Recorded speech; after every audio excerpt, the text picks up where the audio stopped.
மறவர், கள்ளர், குடும்பர், முதலியார், பிள்ளைமார், முத்திரையர், பறையர், இப்படி எல்லா தமிழ் குடிகளும் அந்த இடத்துல வணிகத்தை நோக்கி அங்கே வந்து வேலை செய்யும் பொழுது, இந்த ஐஎன்ஏ ஆரம்பிக்கும் பொழுது இதே சமூகங்கள் இங்கே 15 ரூபா கொடுக்கப்படுது, ஐஎன்ஏல வந்து 25 ரூபா கொடுக்கப்படுது. நல்லா புரிஞ்சுக்கட்டும். சம்பளம் 25 ரூபா, கையில் ஒரு துப்பாக்கி, ஒரு மதிப்பான வேலை, அரசு வேலை மாதிரி. அப்போ இதே மக்கள் அப்படியே அங்கே போய் ஐஎன்ஏல போய் சேர்றாங்க. அப்போ பிரச்சனைகளை மட்டும் வளர்த்து குளிர் காஞ்சு தன் அமைப்பையும் அந்த மீடியாவும் வளர்க்கறதுக்கு மட்டும்தான் அந்த சமூகத்தை அவங்க பயன்படுத்தியிருக்காங்க.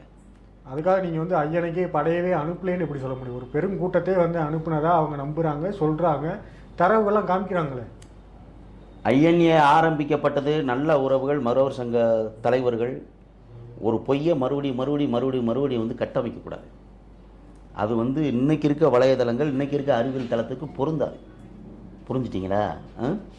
எதனால வந்து இமானுவேல் சேகரனை பேசுறதுனால தான் இத்தனை கேள்விகள் எழுந்துச்சு. நல்லா புரிஞ்சுக்கணும். 1939ஆம் ஆண்டு ஐஎன்ஏ ஆரம்பிக்கப்படுது. நல்லா புரிஞ்சுக்கணும். 1945ஆம் ஆண்டு ஒன்று சுபாஷ் சந்திரபோஸ், நேதாஜி அவர்கள் கொல்லப்பட்டிருக்கலாம், இல்லை தலைமறைவாக இருக்கலாம், இல்லை காணவில்லை. இது போன்ற செய்திகள் இருக்கு. அப்போ 1939க்கும் 1945 அந்த இடைப்பட்ட அந்த இராணுவ கட்டமைப்பு ஐஎன்ஏ உருவாக்கும் பொழுது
ஐஎன்ஏ உருவாக்கும் பொழுது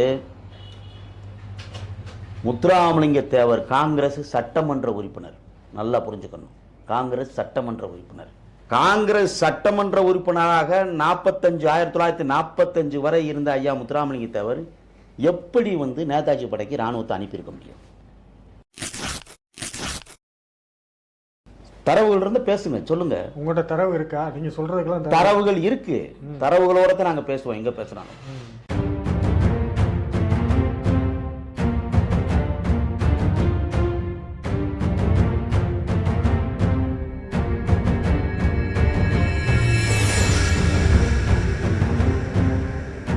புரிஞ்சுட்டீங்களா? அதே நேரத்தில் ஐஎன்ஏ எப்படி உருவாக்கப்பட்டதுன்னு நீங்க நல்லா புரிஞ்சுக்கணும். புரிஞ்சுட்டீங்களா? அப்ப சிங்கம்புணரி பா சிங்காரம் அவர்களால் எழுதிய ஒரு நூல், அந்த நூல் 2 நூல்கள் இருக்கு. ஒன்று கடலுக்கு அப்பால், புயலில் ஒரு தோணி. இந்த 2 நூல்கள்லையும் வந்து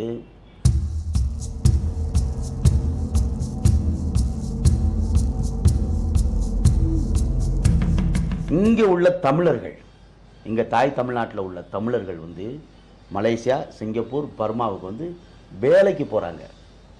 வேலைக்கு என்ன வேலைக்கு போயிருக்காங்கன்னா, விவசாய வேலை, கல் பதனி எடுத்து கருப்பட்டி காய்ச்சிற வேலை. அதே நேரத்தில் வந்து பார்த்தீங்கன்னா மரக்கட்டைகளை வந்து அறுத்து, மரங்களை அறுத்து அதை வந்து தொழிலாக கொண்டு, அப்புறம் இதெல்லாம் போட்டு வட்டி கடைகளுக்கு வேலை, காய்கறி கடை, இப்படி வணிகத்திற்கு பல வேலைகளுக்கு இங்கேருந்து தமிழர்கள் போகிறாங்க. புரிஞ்சுட்டிங்களா? அப்போ அங்கே வந்து ஐஎன்ஏ வந்து ஆரம்பிக்கும் பொழுது இந்த காட்டு வேலை, விவசாய பணிகள், இந்த வட்டி கடை வேலை, பனைமர தொழில், இதற்கெல்லாம் போனாங்க. பார்த்தீங்களா? இதில் போன சமூகங்கள் யாராருன்னு பார்த்துக்கணும். மறவர், கள்ளர், குடும்பர், முதலியார், பிள்ளைமார், முத்திரையர், பறையர், இப்படி எல்லா தமிழ் குடிகளும் அந்த இடத்துல வணிகத்தை நோக்கி அங்கே வந்து வேலை செய்யும் பொழுது இந்த ஐஎன்ஏ ஆரம்பிக்கும் பொழுது இதே சமூகங்கள் இங்கே 15 ரூபா கொடுக்கப்படுது, ஐஎன்ஏல வந்து 25 ரூபா கொடுக்கப்படுது. நல்லா புரிஞ்சுக்கட்டும். சம்பளம் 25 ரூபா, கையில் ஒரு துப்பாக்கி, ஒரு மதிப்பான வேலை, அரசு வேலை மாதிரி. அப்போ இதே மக்கள் அப்படியே அங்கே போய் ஐஎன்ஏல போய் சேர்றாங்க. ஐஎன்ஏல மறவர் இருக்கிறாங்க, கள்ளர் இருக்காங்க, முதலியார் இருக்காங்க, செட்டியார் இருக்காங்க, முத்திரையர் இருக்காங்க, நாடார் இருக்கிறாங்க, எல்லாமே இருக்கிறாங்க, குடும்பம் இருக்கிறாங்க, எல்லாமே இருக்கிறாங்க. இங்கே இருக்கிற தமிழ் சமூகம் அப்படியே அங்கே இருக்குது. புரிஞ்சுட்டீங்களா? அப்போ அந்த 15 ரூபா சம்பளம் 25 ரூபான்னு போகும்பொழுதே அங்கே வந்து ஐஎன்ஏல போய் சேர்றாங்க. புரிஞ்சுட்டீங்களா? இது ஒரு 6 ஆண்டு காலம்தான். 6 ஆண்டு காலத்திற்கு மேலாக வந்து ஒரு தேசிய அமைப்பை போய் நீ வந்து சம்பளத்துக்காக போனாங்கன்னு சொல்றது எப்படி? சிங்காரம் அவருடைய நூலால் எழுதப்பட்டு ஐஎன்ஏ வீரர்களிடமிருந்து நேரடியாக கலந்தாய்வு செய்து எழுதப்பட்ட நூல். இது உண்மையா பொய்யாங்கிறது வந்து 2வது பக்கமாக இருக்கட்டும். ஐயா முத்துராமலிங்க தேவர் வந்து தமிழகத்திலிருந்து ஒருத்தர் கூட அனுப்பலை அப்படிங்கிற ஒரு செய்தி அவர் அன்றைய 1939 1945 வரை காங்கிரஸ் கட்சியில் இருந்தவர் எப்படி ஐஎன்ஏவுக்கு அனுப்பியிருக்க முடியும்? அதுலேயும் சிறையில் இருந்தார் என்று இருக்கிறது. இன்னொரு செய்தி, இவர் சட்டமன்றத்திற்கே போகலை அப்படின்னா அது வேற வந்து டிஸ்மிஸ் பண்ணியிருக்கிறாங்க. புரிஞ்சுட்டீங்களா? 45 46க்கு மேலதே இவர் வந்து ஃபார்வர்டு பிளாக் கட்சியில் வந்து சேர்றாரு, அவர் வந்து அமைப்புகளை உருவாக்குறாருங்கிற ஒரு செய்திகள் இருக்கு. அப்போ ஒருத்தர் எப்படி 2 கட்சியில் இருந்திருக்க முடியும்?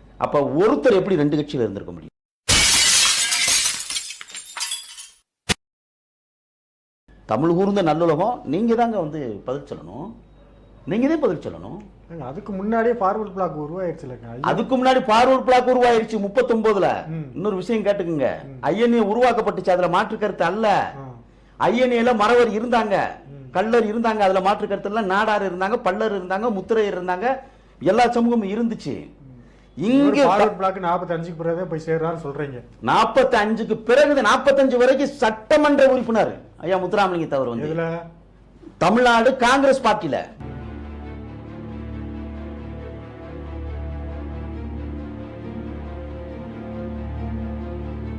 சட்டமன்ற உறுப்பினருங்க, சட்டமன்ற உறுப்பினர். இதை தமிழ் இதை ஏன் நம்ம இதை பேச வச்சது யாரு? தொடர்ந்து வந்து தேரெழுத்து தெருவில் விட்டது யாரு? பிஎம்டி மீடியா தானே, இசக்கி ராசா தானுங்க.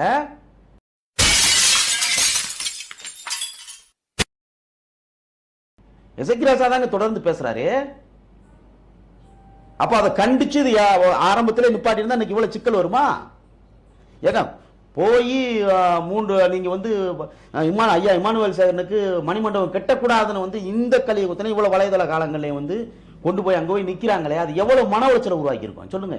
நாங்க யாராவது கூப்பிட்டோமா? இமானுவேல் சேகரனுடைய நினைவேந்தலுக்கு நீங்க வாங்க, நீங்க மாலை ஓடணும், நீங்க வரணும்னு யாராவது கூப்பிட்டோமா? அப்படியெல்லாம் நீங்க யாரையும் வந்து கூப்பிடக்கூடாது, வரக்கூடாதுன்னு சொல்லக்கூடாதுங்க. அது சொல்ல மாட்டோம், நாங்க சொல்லவும் இல்லை. உங்களுக்கு போக வேண்டியதானே, நீங்களும் போங்க. அவங்க நீங்க வர்றவங்கள ஏன் நீங்க வரக்கூடாதுன்னு ஏன் சொல்றீங்க? ஏங்க நான் வரக்கூடாதுன்னு யாரும் சொல்லலைங்க. ஐயா முத்துராமலிங்க தவிர நாங்க மதிக்கிறோம், ஐயா காமராசரை மதிக்கிறோம், ஐயா வ.உ.சி. சிதம்பரம்லே மதிக்கிறோம், பெருமுடுகு முத்திரையரை மதிக்கிறோம், நாங்க அழகுமுத்துக்கோணம் மதிக்கிறோம். எல்லா தலைவர்களும் தமிழ் தேசியத்தினுடைய அடையாளமா நாங்க பாக்குறோங்க. நாங்க பகையை வந்து மறக்க நினைக்கிறோம், நீங்க பகையை வளர்க்க நினைக்கிறீங்க. நாங்க கரத்தை கொடுக்குறோம், நீ காலை நீட்டுற. புரிஞ்சுட்டீங்களா? இல்ல இவ்வளவு மறுக்கிறீங்க, அப்புறம் எப்படி அவ்வளவு பெரிய தலைவர், ஒரு ஆங்கிலமும் தமிழும் நல்லா சரளமா பேசக்கூடிய ஆளு, மேடை ஒரு பேச்சாளர், ஆன்மீகவாதி, அவருக்கு பிரிட்டிஷ் கவர்மெண்டே வாய்ப்பூட்டு சட்டம் போட்டிருக்கு. பெரிய ஒரு தலைவருக்கு வந்து வாய்ப்பூட்டு சட்டம் போடுதுன்னா அப்ப எந்த அளவுக்கு அவர் பெரிய தலைவராக இருந்திருப்பாரு. நீங்க அதவே தவறு, அவருக்கு மட்டும் போடலைன்னா அது எப்படி? வாய்ப்பூட்டு சட்டம் ஐயா முத்துராமலிங்க தேவர் மீது போடப்பட்டதற்கான காரணம் என்னங்கிறத தமிழ் கூறும் நல்லுலகம் புரிந்து கொள்ளணும். நல்லா புரிஞ்சுக்குங்க. ஏங்க வெள்ளக்காரனை எதிர்த்து பேசினாரு அப்படிங்கறது நீங்க என்ன பிரச்சனைக்காக வாய்ப்பூட்டு சட்டம் நல்லா புரிஞ்சுக்குங்க. குற்றப்பரம்பரை சட்டத்தை நீக்க வேண்டும் என்பதற்காக தனிப்பட்ட முறையில் கள்ளர் மறவர்களை வைத்து மட்டும் போராட்டங்கள் தொடர்ந்து கொண்டிருந்த வேளையில் ஐயா முத்துராமலிங்க தேவர் அனைத்து சமூகமும் ஒன்றிணைத்து முதுகலத்தூரில் யாரை இணைச்சு இந்த கூட்டம் போட்டிருக்காங்க, இந்த பொதுக்கூட்டங்கிறத நீங்க நல்லா பார்க்கணும். மாவீரன் வேலுச்சாமி நாடார், ஐயா சவுந்தரபாண்டியன் நாடார், பெருமாள் பீட்டர். பெருமாள் பீட்டருங்கிறது முத்துராமலிங்க தேவருக்கு மருத்துவம் செய்தவர், நல்லா புரிஞ்சுக்கணும். புரிஞ்சுட்டீங்களா? ஐயா முத்துராமலிங்க தேவர்கள், முதலியார், செட்டியார் அனைத்து சமூகங்களும் ஒன்றிணைத்து முதுகலத்தூரில் வந்து இந்த குற்றப்பரம்பரை சட்டத்தை நீக்க வேண்டும் என்ற ஒற்றை நோக்கோடு பொதுக்கூட்டம் நடந்த பொழுது வெள்ளையன் அரசு தனிப்பட்ட முறையில்